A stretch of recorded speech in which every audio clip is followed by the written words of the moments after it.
I do not know who is making decisions over at Sony. Either they're an evil genius or just plain evil. Hello, my gaming friends, and welcome back to the channel. As always, I am Jonathan, your host here at QuickBird Gaming, and I appreciate you tuning in for this week's episode of QuickBird News, where we talk about all the gaming news of the week, all the news that's fit to cover. And as usual, the whole lot of stuff has happened. We got lots to talk about. We got some interesting stories, some interesting news from Warhorse Studios, the folks that made Kingdom Come Deliverance. We've got another live service game that most of you probably haven't heard of shutting down. More things happening over at Ubisoft, and they continue to implode. Plus, I think a couple of good news stories there at the end, some sales figures for some indie games that I always think that's a great thing. As always, each story I talk about is time-stamped in the description down below, so if you are curious about something specific, feel free to scroll down and jump to a story that interests you. Before we get to all that, though, we have to talk about Sony and Bungie. And yes, I hear you saying, haven't we done that? It is indeed a broken record. So let's get into it. Okay, we are just going to rip the Band-Aid off. We're going to get the biggest, probably the most surprising news out of this, out of the way first, and that is this. I'm referencing this GameSpot article from Thursday, the 21st of May. Destiny 2 is getting its last content update soon as Bungie moves on to its next big game. They say that the game will remain playable for the foreseeable future, but they plan to release their last content update for the online shooter on June 9th, 2026, which as of posting this video will be about 9 days from now, a little over a week. And their actual quote reads, as our focus turns towards a new beginning for Bungie, we will begin work incubating our next games. To that end, on June 9th, 2026, we release the final live service content update for Destiny 2 to begin that new journey as a studio, and they reassured fans it won't be going offline. They will continue to support to remain sure it's playable, and so on and so forth. They did not specify whether vaulted content would be returning. Now, I think this caught a lot of people off guard. There have been folks speculating as to whether or not Bungie could maintain Marathon and Destiny 2 at least up to a good standard at the same time. Evidently, they didn't think they could, or maybe Sony didn't think they could, because they're kind of pulling the plug on this. And I think if you had asked people before this announcement, what's more likely to get yanked, Destiny 2 or Marathon, I believe more people, maybe slightly, would have picked Marathon. But as it is, that's just not the case here. And what's interesting to me, and everybody, I think, is that as they say, we're going to start working on our next few games. And then, of course, the follow-up question from the gamer is going to be, what games? Well, as it turns out, not a damn thing. I'm going to skip over to this Video Games Chronicle article from Friday the 22nd. Bungie reportedly plans significant layoffs as no Destiny 3 is greenlit. Okay, the third game in the franchise has not been greenlit, according to a Bloomberg report, which claims the studio will focus on Marathon in the near term, with some Destiny 2 developers already transferred to the game. A significant number of layoffs is planned, it's claimed, which will be the latest to hit the studio following its sale. The company doesn't have a new project lined up for Destiny 2's development team after that game comes to the end, and doesn't immediately plan to enter production on a Destiny 3. Bungie's staff are planning to pitch projects. I mean, they're in the pitch stage, including in the Destiny franchise, according to sources, but none have been approved, and there's no guarantee they will. Now, to me, this takes this shutdown of the content update for Destiny 2 from surprising to stunning, because they don't even have anything in the pipeline, and they seem to be banking on Marathon becoming a bigger hit. And I try to say that I never dance on the graves of these games, because, if you go over to Marathon, there's probably 10,000-ish players, at least on Steam, which is reportedly the number one, the biggest platform for it, playing right now. And that means that's its peak concurrent for the day, 10 to 12,000 players. So there's probably 50, maybe 75,000 players that log in during the day, maybe 100,000. So that's 100,000 people that are getting something out of this game. But if it is mismanaged to get shut down, obviously the developer is hurt, but it's the players who lose something.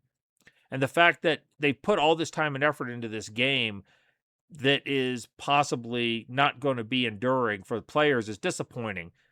Because like I've always said, I want players to have good games. And it looks like this one, I just don't see Marathon ever becoming profitable at this point. the market is kind of spoken in general, setting aside what individual people may like the game. The market is kind of spoken, and it's just not going to resonate with a wide audience. And I'm not sure there's really anything they can do to make it so, just because, it's already suffered a certain amount of reputational damage, and people who've tried it and overlooked it. Remember, this game had a server slam some months before it opened. It had hundreds of thousands of people log in. Those people didn't go on to buy the game. Now, Marathon is trying to go to invoke a PvE mode, and I think people who've already bought it and shelved it may come back and try it, but I don't think that's going to lead to enough new players coming in, especially when they see the handwriting on the wall that Destiny 2 just went down. People tend to get gun shy when they see a company that's kind of putting out what might be considered desperation ploys. And the thing that kills me about this is they don't have anything in the pipeline. They don't have Destiny 3. It's not even in production. And that's staggering, because if you think about it, just do some basic thought process here. If it got pitched and approved tomorrow, it would probably be 3 years before we saw it. They haven't even entered pre-production yet. They'd probably be 3 years before we saw it, if not longer. There's something like 850 employees at Bungie before layoffs. And if you just figure roughly an average salary of $50,000 American there, and it's probably more than that, but let's just lowball it and say that that's the case. You're talking about 40 to 45 million annual just in terms of salaries. So in 3 years, you're talking about $100 to $150 million at a minimum. And that's not counting, more people have to be brought on. And like I said, that's kind of a low estimate before we see anything further out of this studio. There's no way. This is why they're going to be facing layoffs. And they had layoffs, I think, in 2023 and 2024, Bungie did. And I think you're going to see more now. And you may not see another game out of them for 5 or more years at this point. The AAA development cycle has just gotten so long. I just don't know if you're going to see it. And I don't want to be a doom poster, but people who are talking about this is the end of Bungie, they're looking incrementally a little more right each day. And I think that's a shame, the studio that has its legacy with Halo and, with the Destiny and Destiny 2 that had such a big impact and such big player bases. But, this is just, I don't know if it's a case of management or if they just haven't been quick enough to adapt to the changing ecosystem of the game's landscape. I think people are getting tired of live service type shooter games. Fewer and fewer of them are finding their footing, and we're going to touch on another one later in the video.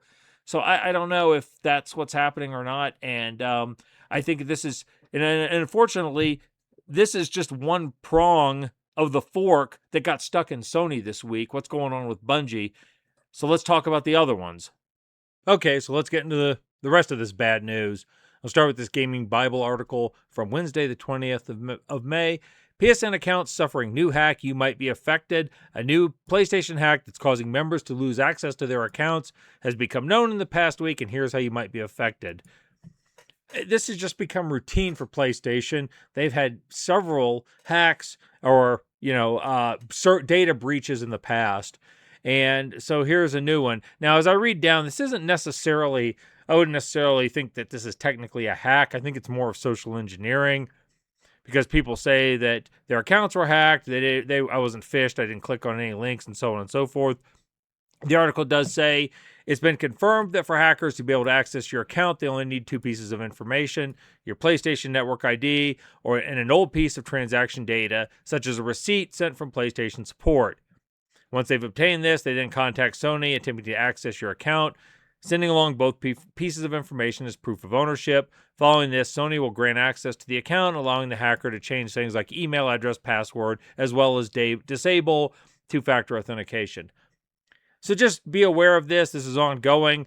As of the making of this video on May 23rd on Saturday night, I don't think this has been completely addressed by Sony. They are trying to undo some of the damage. But, here we go. What's one more black eye for them?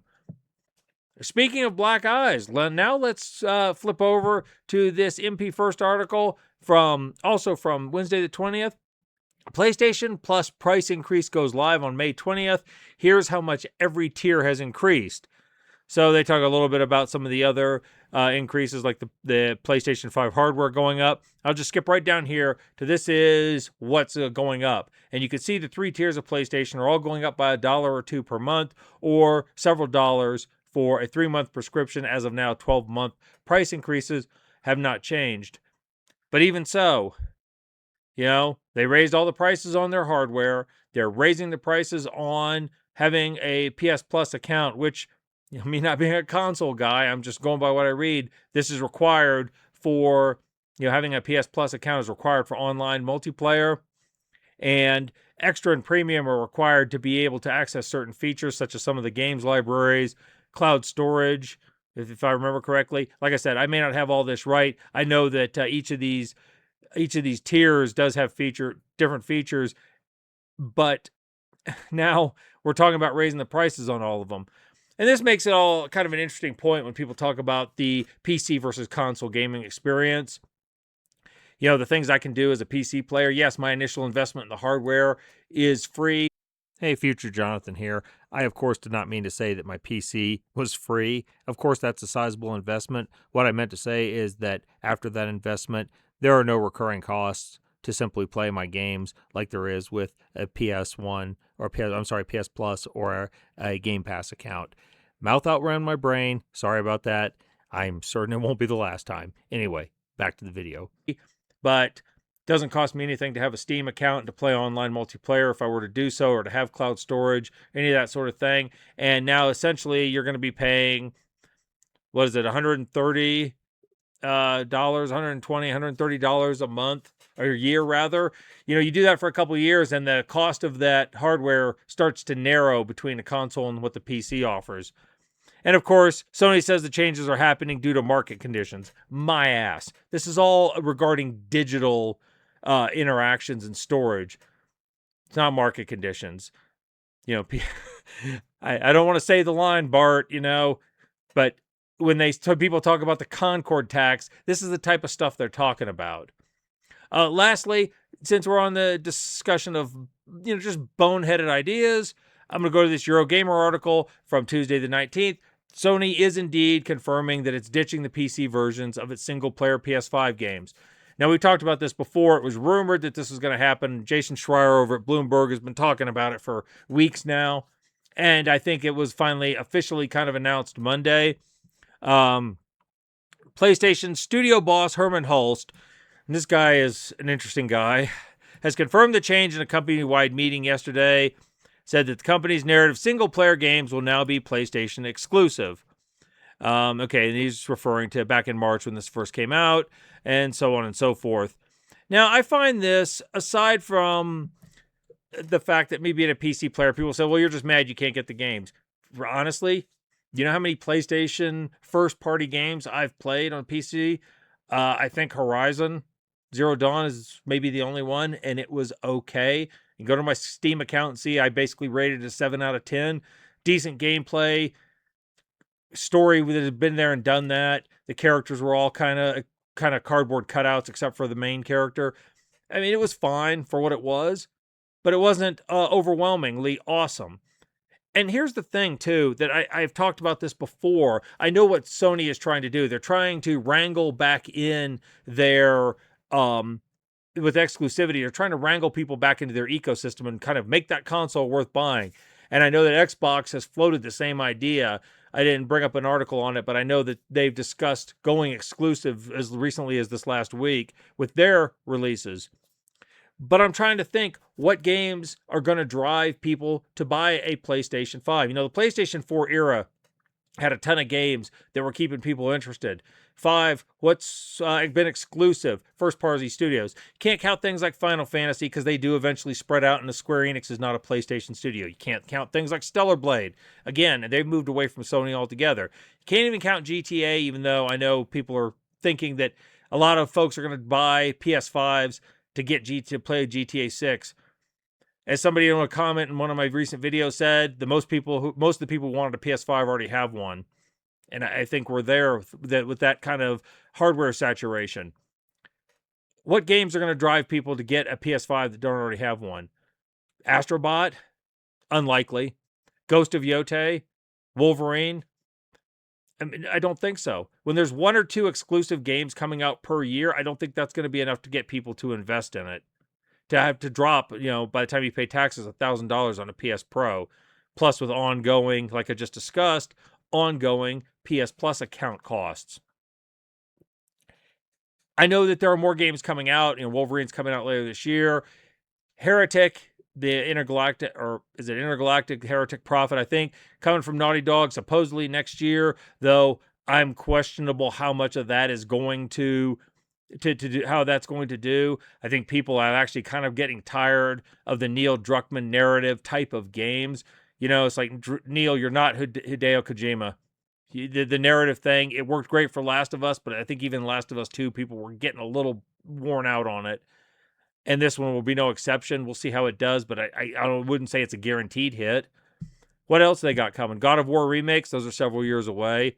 We just saw Saros come out, and I can't find any reliable sales data on it, which is in of itself is telling, because if a game had sold 2 million copies in the first month it was out, I think it dropped on April 30th. So the first 3 weeks it was out, we'd know. They would have announced it. Kind of like Pragmata did. As soon as it hit the $1 million, they were announcing it. We had no announcement from either Housemarque or from Housemarque or from Sony on it.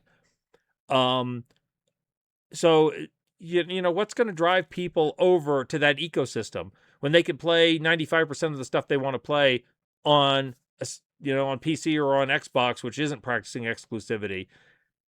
And I think Xbox tellingly just lowered the costs of its Game Pass Plus subscriptions, not as low as they were before they raised them, but they did lower them back. And I think I don't have it in front of me to do a tier by tier comparison, but I think they're cheaper now than Sony's are.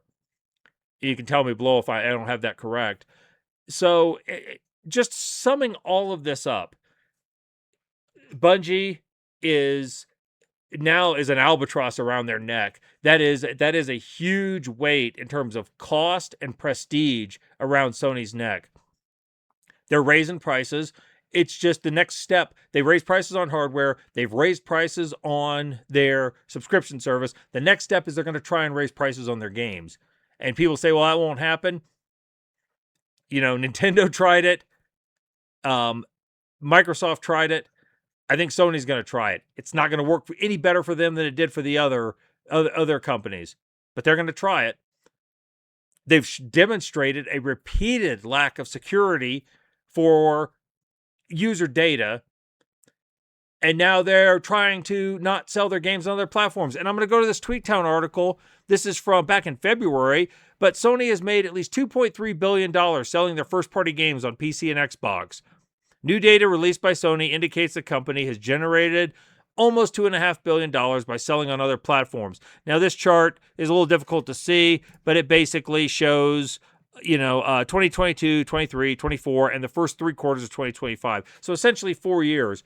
So they're making roughly, just by rough estimates, about $600 million a year selling their games on other platforms.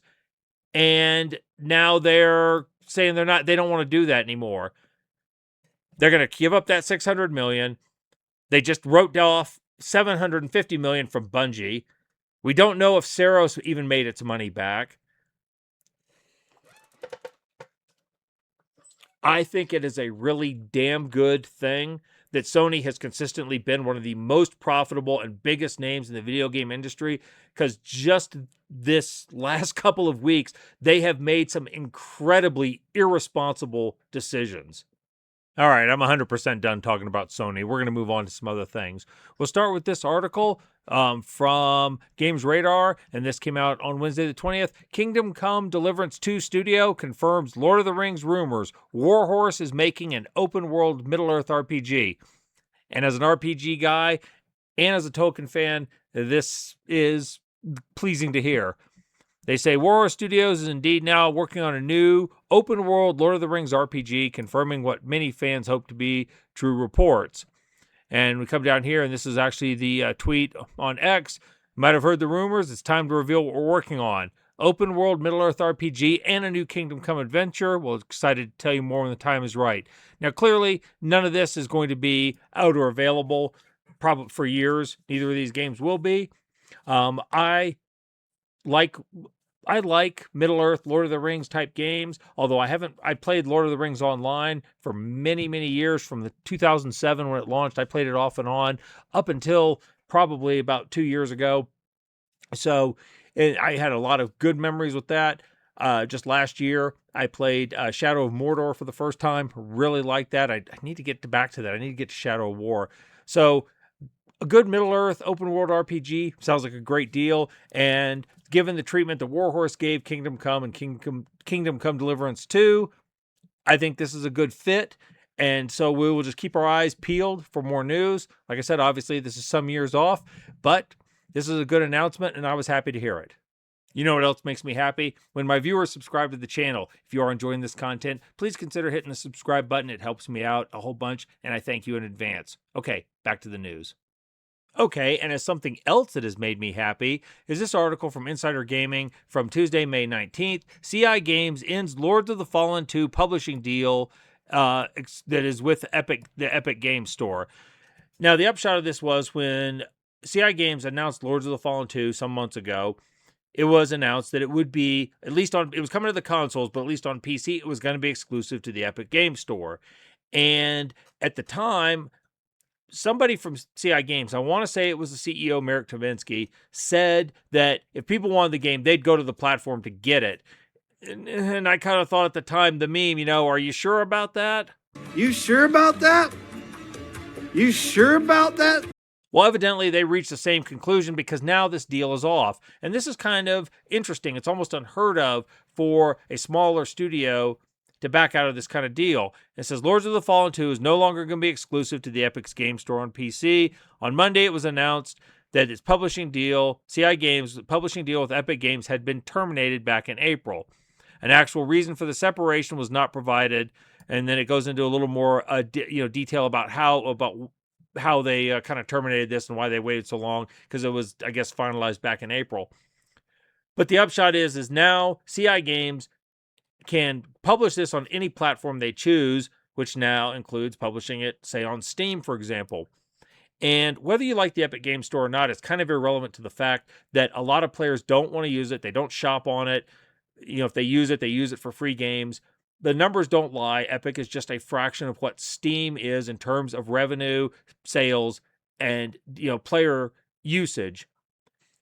So for them to cut out Steam under an exclusive deal really limits their reach, at least on PC. We saw that with Alan Wake 2, which is still exclusive to the Epic Game Store, and Remedy took something like 2 years to make back their money on that title, and it never really became a wild hit, profitable for them, whereas if it had been on Steam from day one, I guarantee it would have been.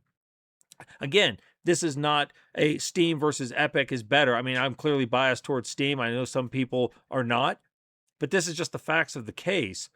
And so now CI Games can publish on Steam. They're putting a lot of faith in the players to pick them up now because they've kind of written themselves out from underneath Epic's backing.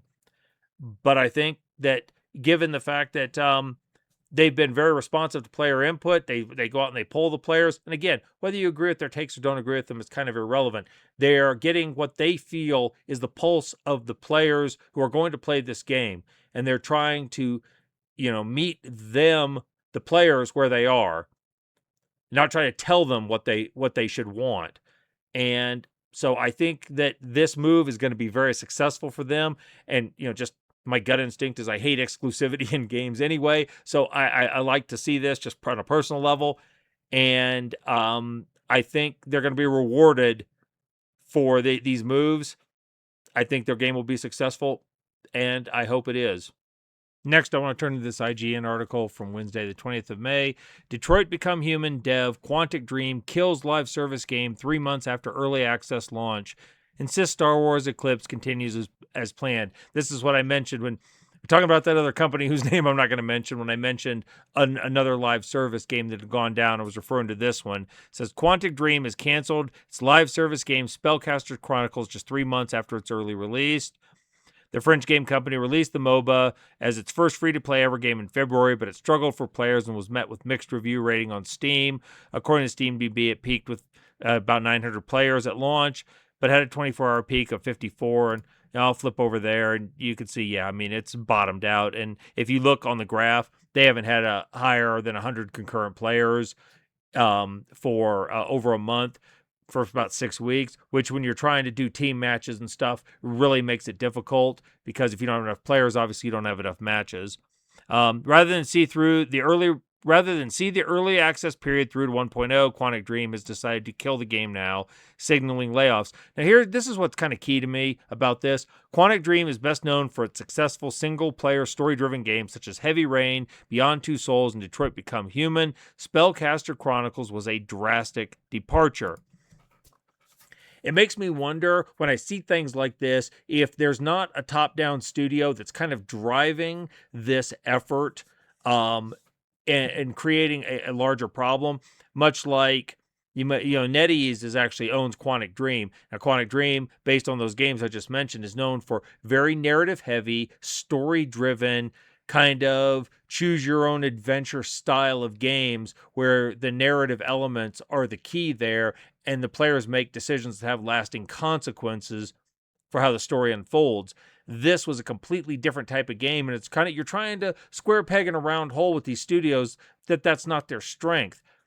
I think about game studios that haven't necessarily completely closed down, but Redfall from Arcane Austin. Arcane is a studio that makes single player, story based RPG or action adventure type games, and then you try to have them make, a live service team shooter. It didn't work. You can make the same argument with Rocksteady that made the Arkham games, the Batman Arkham games, very beloved. They turned to Suicide Squad, the Justice League. Didn't result in shutdown, but I can't imagine that studio is doing more than hang on by their fingernails at the moment.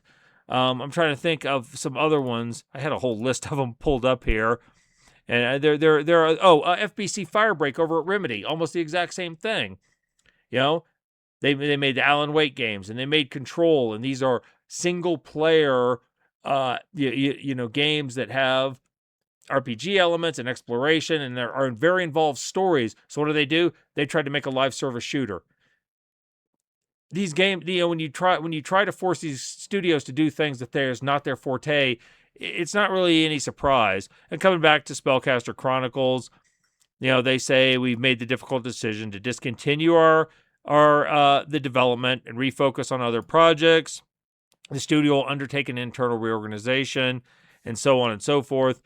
And they're going to keep working on Star Wars Eclipse, a game that's been in development for frickin' years now.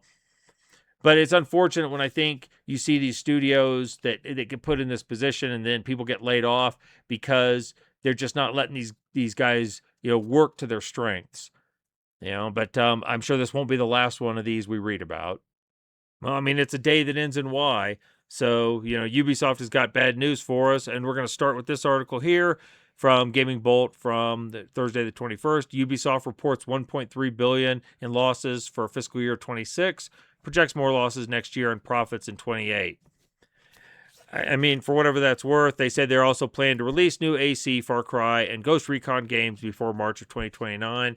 Their next game, obviously, is going to be the Assassin's Creed Black Flag remake, which is scheduled for July 9th.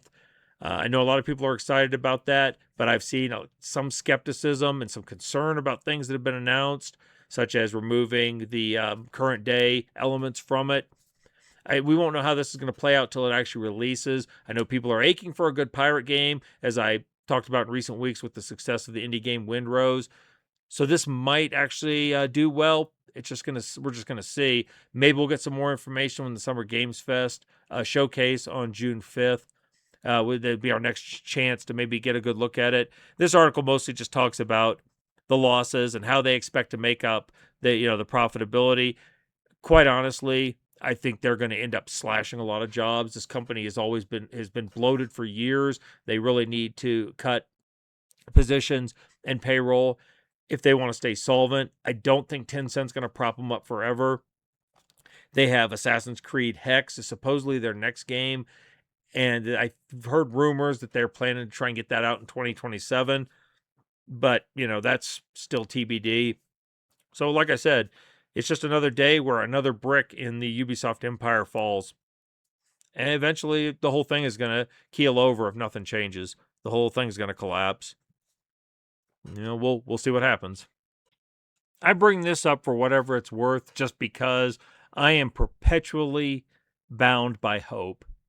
And I hope this pans out the way it could, not necessarily the way it probably will.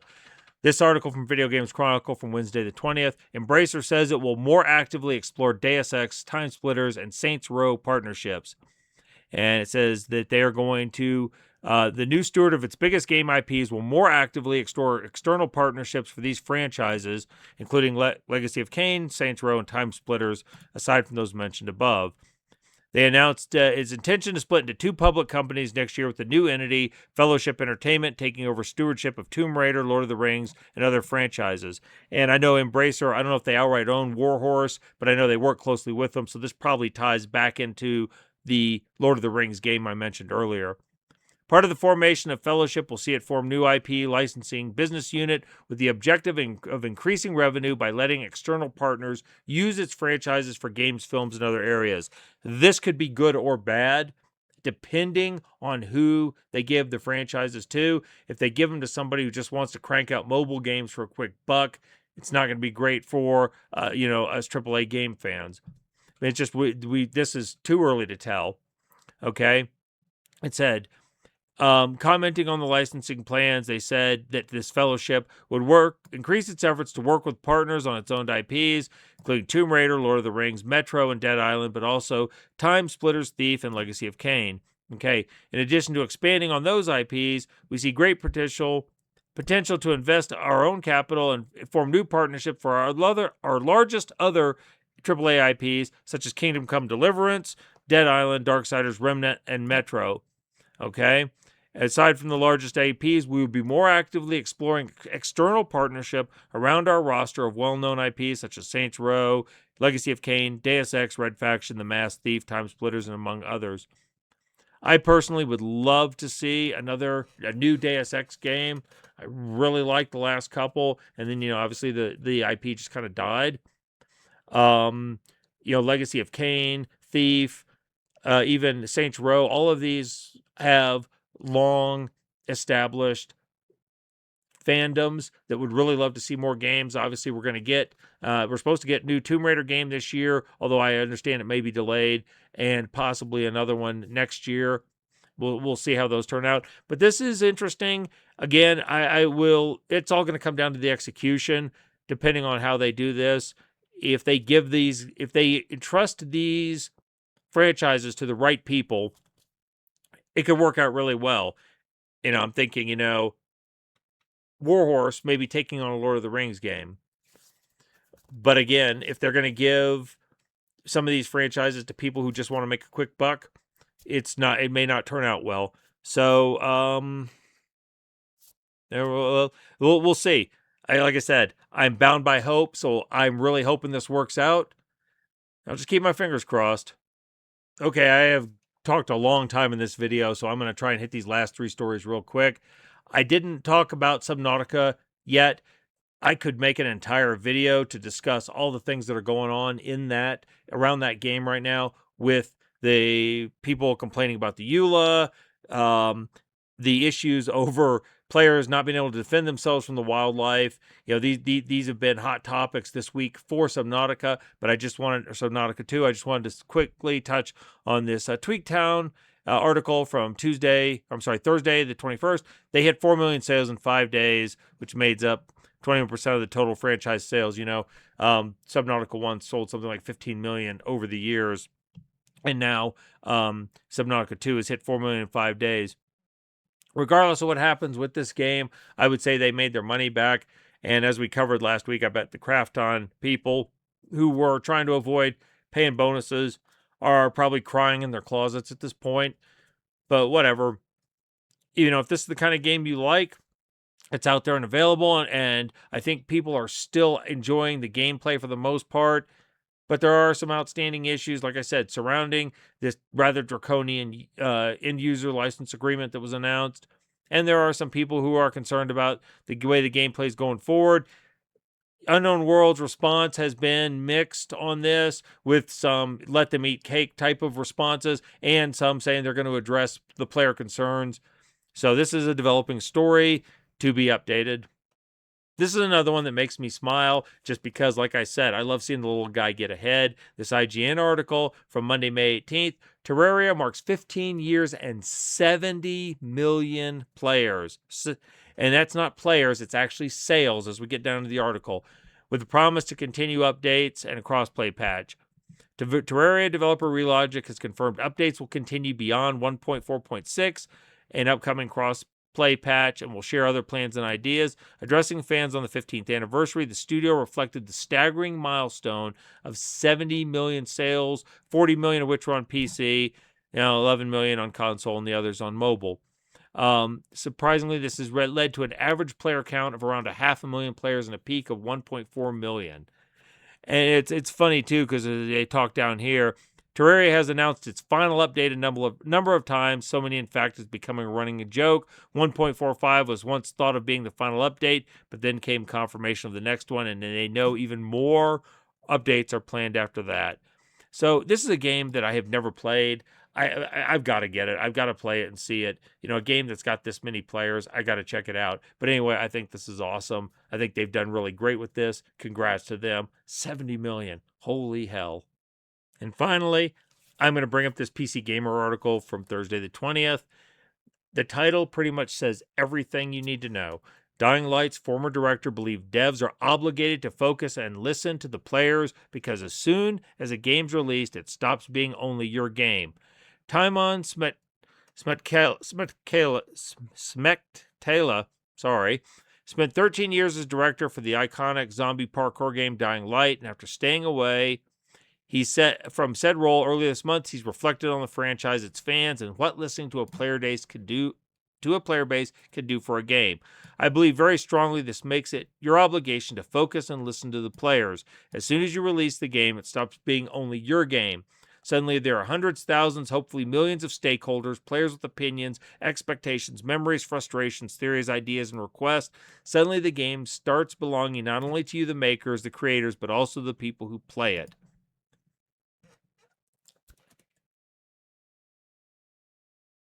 All I can say is that if more devs had this attitude, the gaming industry would be in a much better place. All right, folks, I am going to terminate this video at this point. I know I have talked way too long, but I appreciate it if you made it to the end, hanging in there with me. If you do enjoy this content, please consider dropping a like on the video. Leave a comment down below and tell me what you thought about any of the subjects we talked about. If you think Sony is doing everything right, let me know down below. I don't mind being disagreed with. Last time I talked about Bungie, I had a couple folks come in and had some pretty strong opinions, but I don't mind hearing it. You're not going to upset me. I just enjoy talking about the games and the discourse around it. So that's all good. I just like to know what you think. Hit that bell to be notified when the next QuickBird News game is up. And as always, if you are enjoying the content, please consider subscribing. I thank you in advance, and I appreciate everyone who does. Like I said, I am going to call this quits here. I definitely got to go get Terraria. I got to get that in my library. As always, I will be back next week with more QuickBird news to talk about the gaming industry and this hobby we love so much. So I will see you then. And until then, you all go out there, you live your best lives, and you all stay gaming.